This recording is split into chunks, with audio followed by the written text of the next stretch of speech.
Alright, so before we start with the second session pertaining to the discussion on the elementary school classroom in a slum, a brief recapitulation of all that we considered yesterday.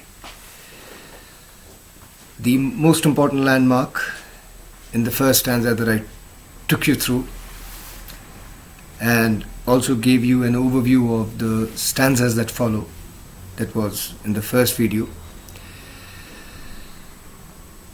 is that the piece of poetry, this particular poem, highlights the disparity between the formal education system and the reality in the lives of the poor. Disparity is the key word. You must understand this. Disparity is the key word. And as I said, disparity stems from unfair treatment. And here, there are many counts, several in fact, wherein the poet highlights this disparity. For example, the children, as we know when we consider the second stanza, are not able to locate themselves geographically on the map, on the political map. So this is one example of the disparity between formal education, which claims that children at a certain stage, having studied in a number of classes, will be able to locate themselves geographically, but they cannot locate themselves geographically.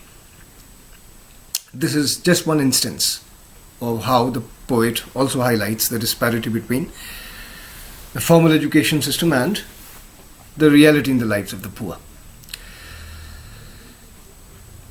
Among the three children that I described yesterday, one, the girl that sat with her head bowed down on her desk.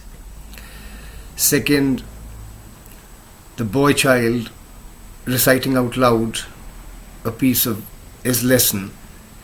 And the third, the boy sitting behind many other students at the rear end of the class. There is one more child which the poet talks of in the first stanza, and that is the child which, in the eyes of the poet, has eyes resembling that of a rat's eyes. Now, rat is a symbol. It's a symbol of defensive existence, symbol of a person being always on the defense, running away from challenges. Now, the boy with seemingly rat-like eyes leads a frightened existence and is always running away from danger. The sense of insecurity, the immense sense of insecurity because of abject poverty, is what the poet wants to highlight by describing the child's eyes, by comparing the child's eyes to the eyes of that of a rat. However, as I told you yesterday, there is a definite sense of optimism towards the end of the first stanza, inasmuch as the child sitting behind many of the students in the class has not been bogged down by abject poverty. Abject poverty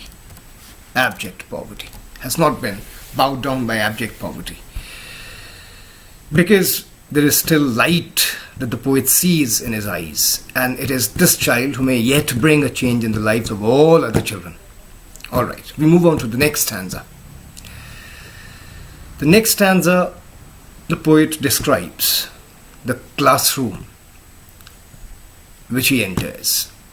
having described the children, he now describes the classroom. And in particular, he describes the chart papers that decorate the walls of the classroom. So we have a portrait of Shakespeare, William Shakespeare, a portrait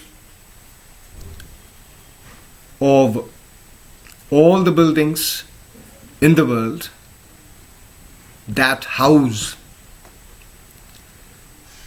all such organizations meant especially for the welfare of children, such as UNESCO, CRY, that is CRY, and many other organizations, especially meant to bring in and uplift in the lives of the children. And these buildings, the poet says, rides over all other buildings. That is, they are the tallest. They are one of the tallest buildings in the world. Rather, it would be correct for me to say they are the tallest. Again, there is sarcasm here, which will be explained shortly.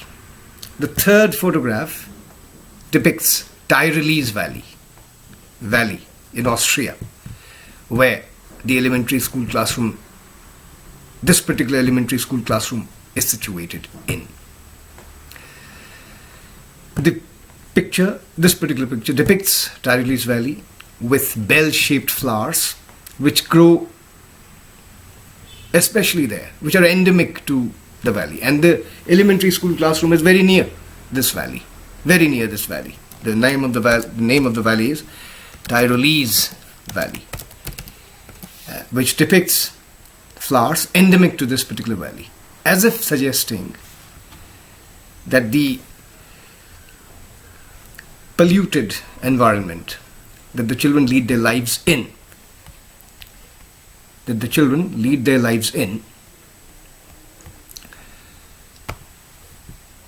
these flowers can never grow.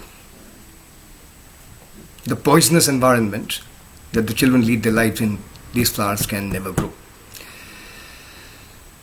So we get a hint of the poisonous elements that have been pumped into the air that the children breathe day in and day out. Next, he gives a detailed description of how the world political map, as also other charts that he has described,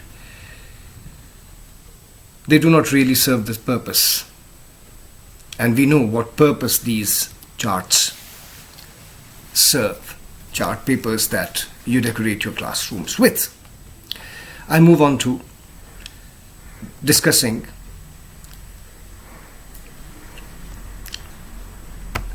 the photograph that depicts the political map. This is the fourth chart that has been put up on the walls of this particular classroom. Now you must understand the purpose the charts serve in a classroom. The purpose they serve is to reinforce learning and to ensure minimum learning. To reinforce, this is the purpose. This is the reason they are purposed for. We move on to the next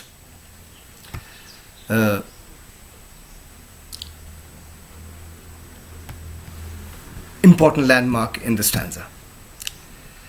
And when he calls these world political maps as open-handed. He calls them open-handed. World political map has been described open-handed. This is how he describes world political map. World political map. He describes the world political map as open-handed. What is the significance of this? The significance is what follows. Significance is what follows.